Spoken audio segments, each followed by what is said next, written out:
Greetings, everyone. It's a treat for me to be here with you all in this role. And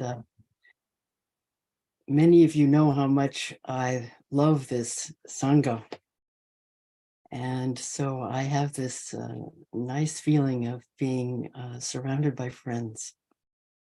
And I'm very grateful to you for that. So I'd like to let you know that I'm speaking to you from a very remote part of the south of France, where the internet is iffy at best. I think the sound is going to be okay. Is it okay so far? But the video might be a bit choppy. So let's begin this meditation by formulating our intention. What is it that motivates you to practice meditation? So take a moment now to articulate your heartfelt wish for this meditation.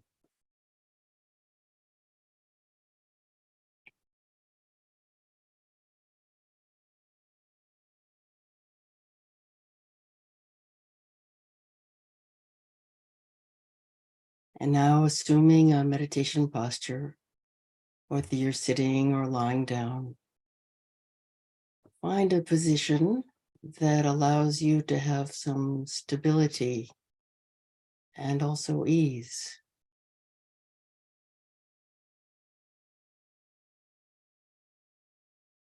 And as we get settled, feeling the support of the earth, which is holding all of us.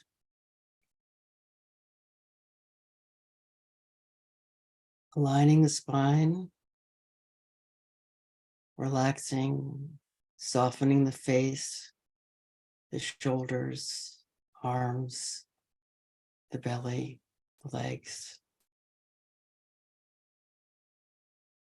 And this week we'll be beginning with a little bit of meditation as a preparation for insight.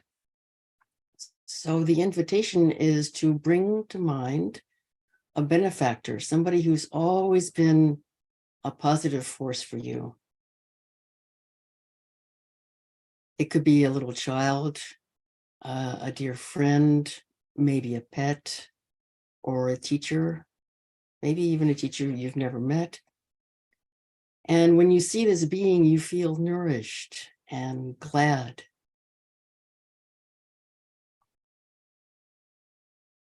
A smile may come to the corners of your mouth or to the corners of your eyes. Now invite this being to come and sit in front of you, and you look into each other's eyes, and a little flame begins to warm your heart as you enjoy being together. It's a warm, two-way connection. And you open your heart and you wish them well. May you be safe and protected. May you be happy, peaceful, and free. And naturally, they are simultaneously wishing you the same thing. And so together you can take that warmth that exists in your relationship and experiment with radiating out that kindness that you have for each other in all directions. May we and all beings be safe and protected, happy, peaceful, and free.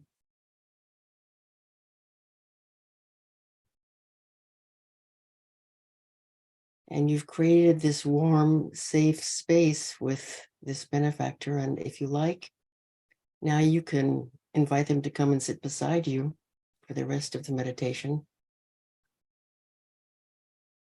And now, keeping this little flame of kindness alive, we bring in some wisdom, namely, consciously putting all our worries, grievances, fears, wanting outside our meditation space. No need for them here.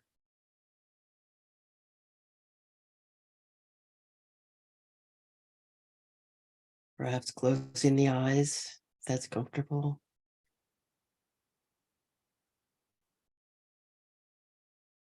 And connecting with this body, breathing. And the connection itself may have a flavor of warmth and friendliness.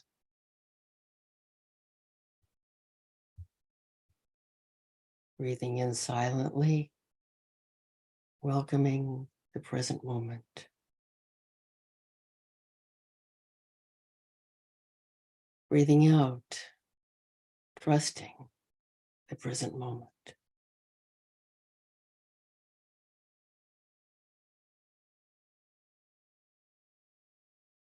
Trusting the mind to take refuge in just being here, breathing.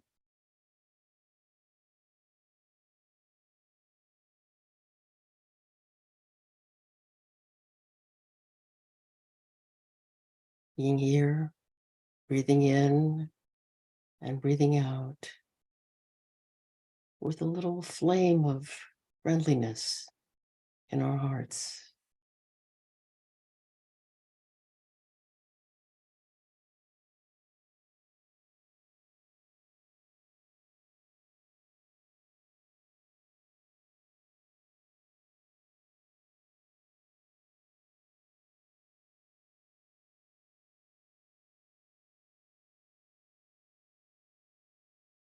We receive the sensations of the breath and trusting that for this short time, it's wholesome to let the thinking mind take a rest. That it's enough just to be here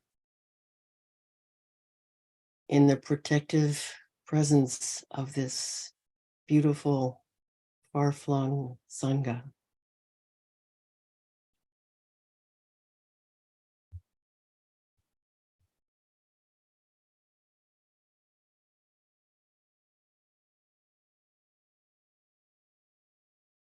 Knowing the whole in-breath, knowing the pause after the in-breath, knowing the whole out-breath, and then the pause after the out-breath.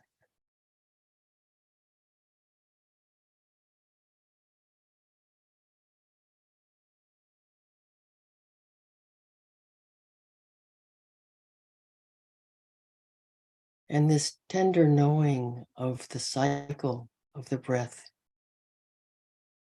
takes place in the context of a warm heart, where a little candle of benevolence keeps radiating.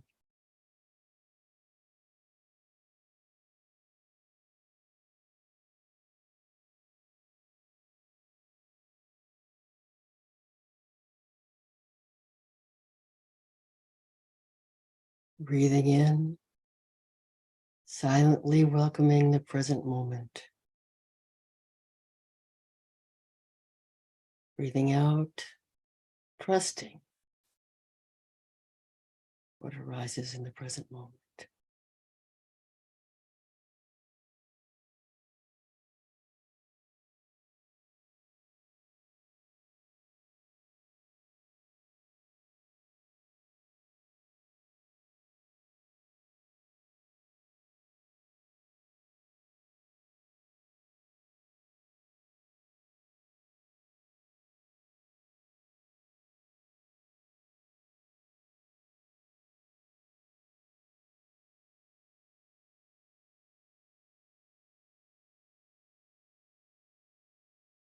As we breathe in, welcoming.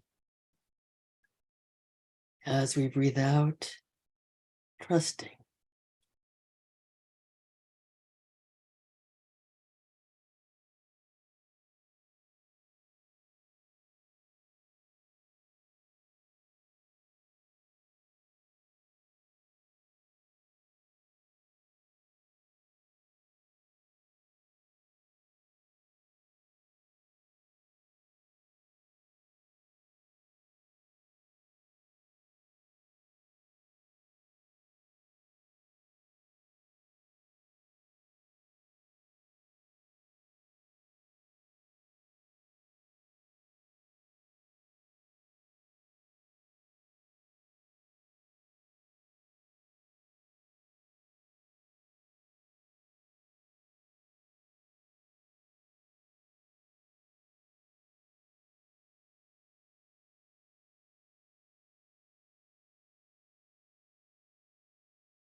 And if the mind should wander,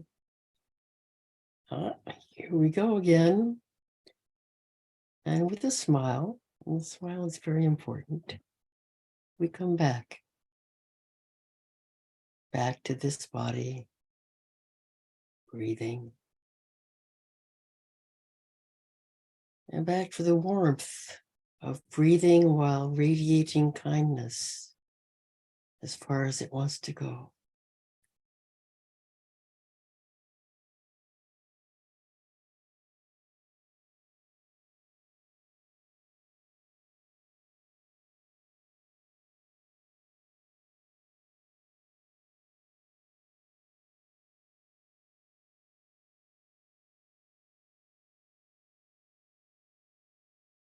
Breathing in, welcoming.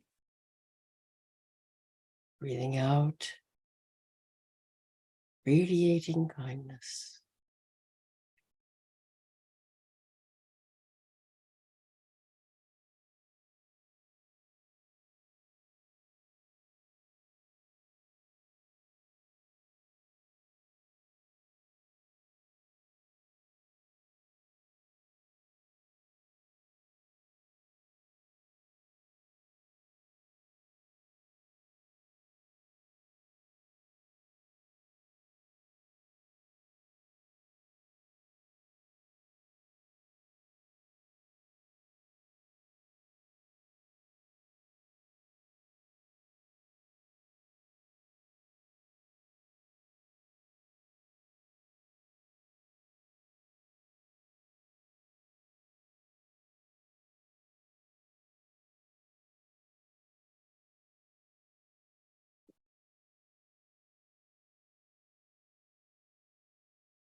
And if the corners of the mouth want to turn up in a smile, you can welcome that on the in breath.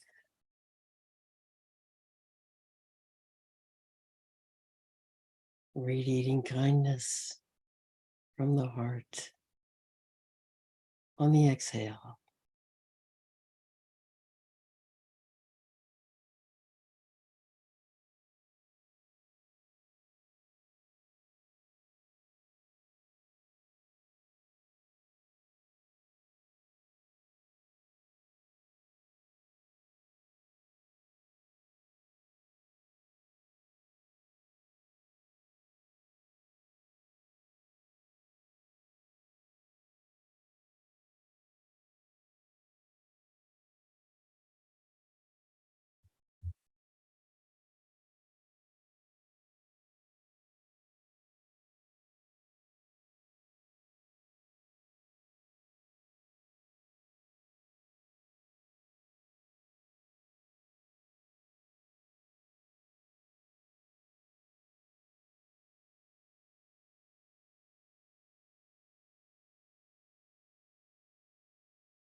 Breathing in and breathing out, dwelling in the ecosystem of benevolence and inviting receptivity.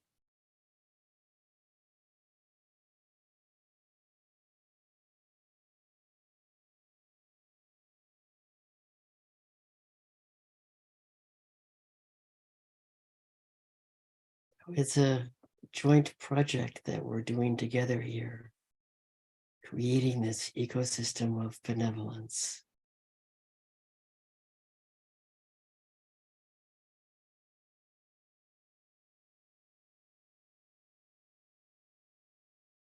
Which may help us to become more receptive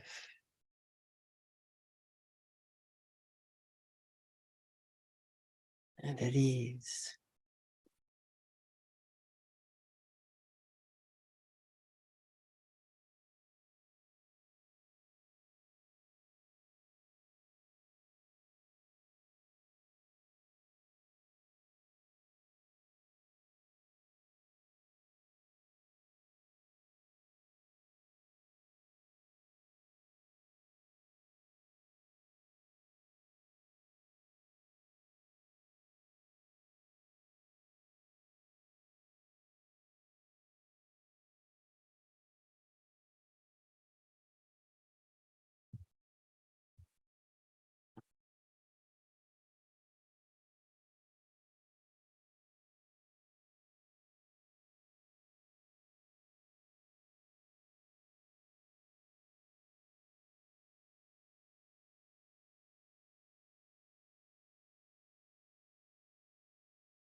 And as we come to the end of this sitting, through the goodness of our practice, may we, from our center of kindness and receptivity, now radiate our heartfelt wish that all beings everywhere be safe. Obviously, this world is not safe for everyone, but it can still be our sincere wish that we can pour energy into. May all beings be happy. May all beings be peaceful. And may all beings everywhere be free.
Am I unmuted?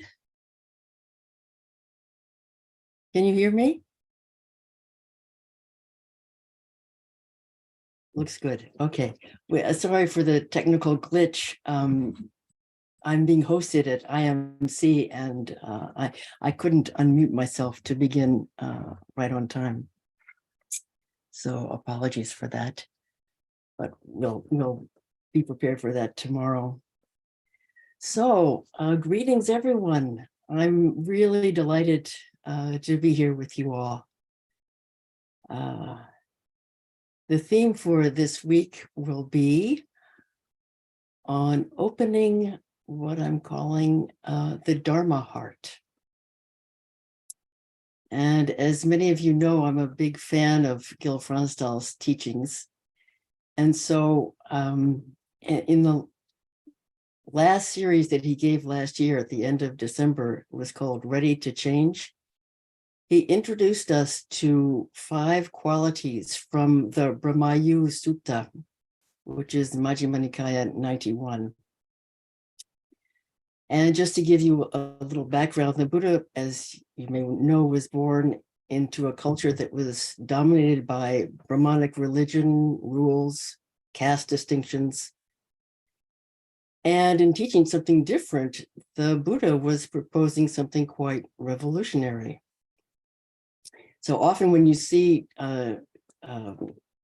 discourses where there's a conversation with a Brahmin, it's often a contest of who's the better debater and who's got the angle on the truth.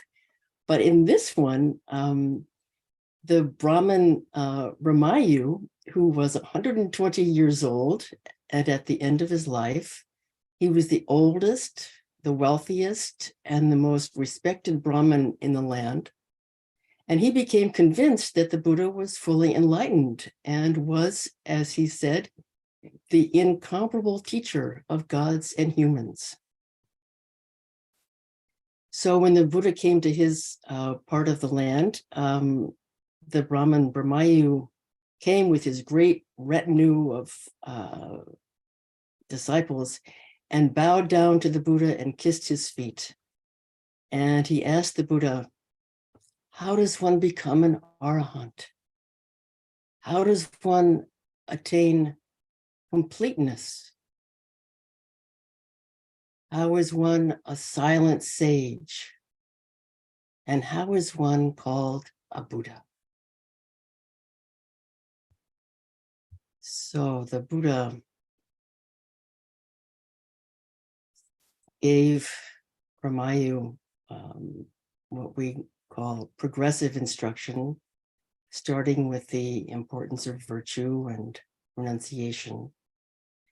And then when the Buddha saw that Brahmayu's mind had the 5 qualities that ensured that he was ready for enlightenment, the Buddha transmitted his deepest teachings. And Brahmayu became enlightened on the spot. And he exclaimed at the end, magnificent, Master Gautama.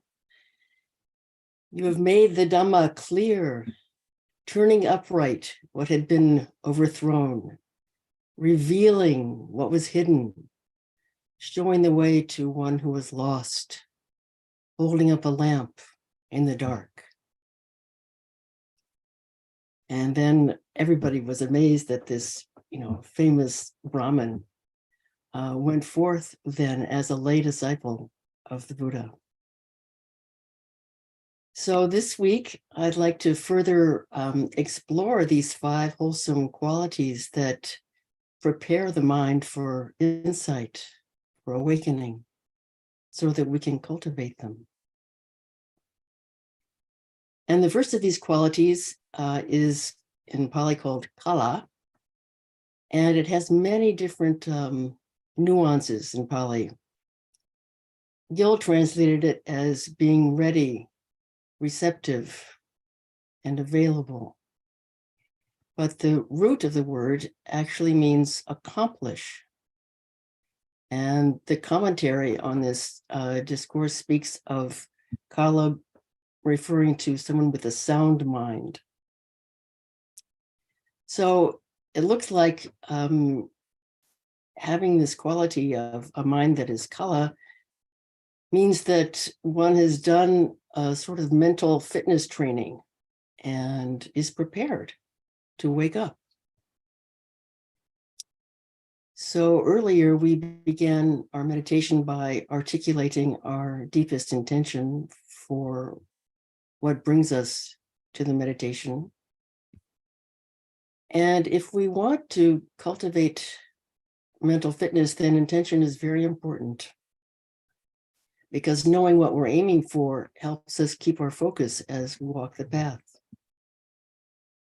So if you permit, I'll share with you my own intention, which I come back to when I meditate, and sometimes when challenges come up during the day, I say to myself, may I be a safe haven of kindness and emptiness for all beings. That's my aspiration. So setting an intention will be different for each of us, depending on how we got to where we're at today. In my case, having lived through an abusive childhood marked by violence from my father and a mother who did not protect me, it's been a long path, including being incarcerated in a mental hospital for almost 2 years when I was a teenager.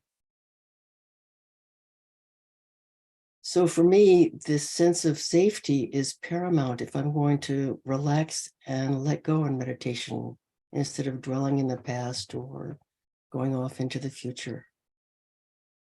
So I aspire to be a safe haven for everyone I come into contact with.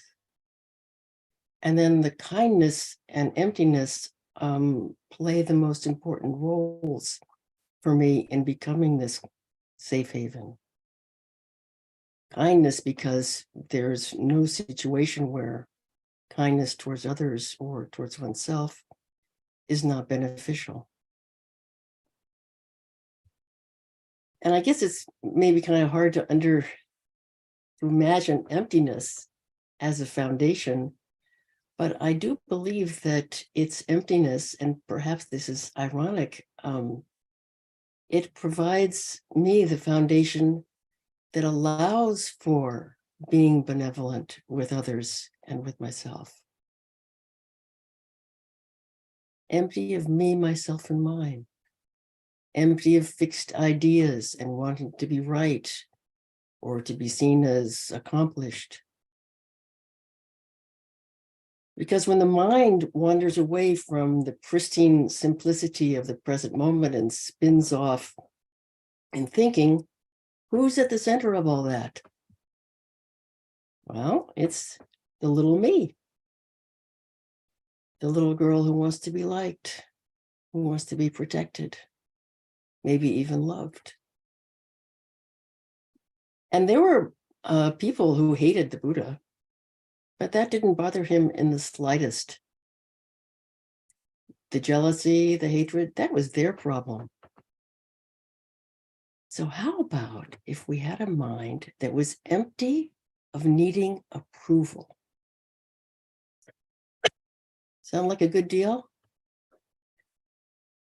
It would be a good deal for me.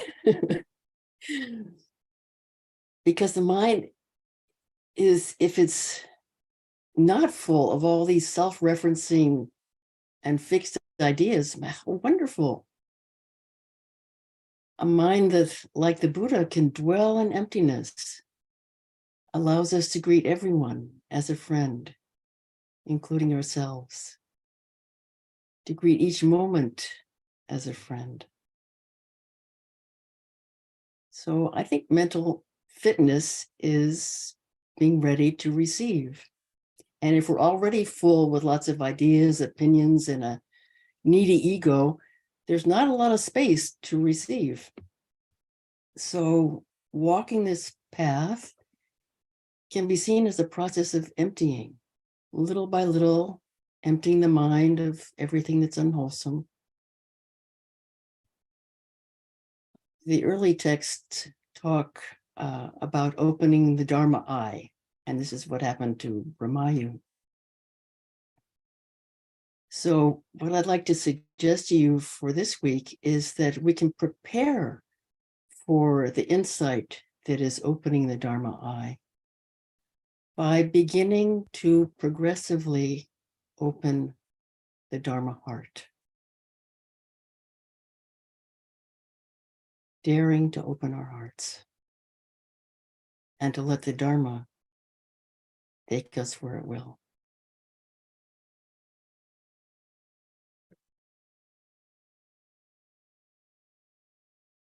Thank you so much for being here today, and I look forward to being with you again tomorrow.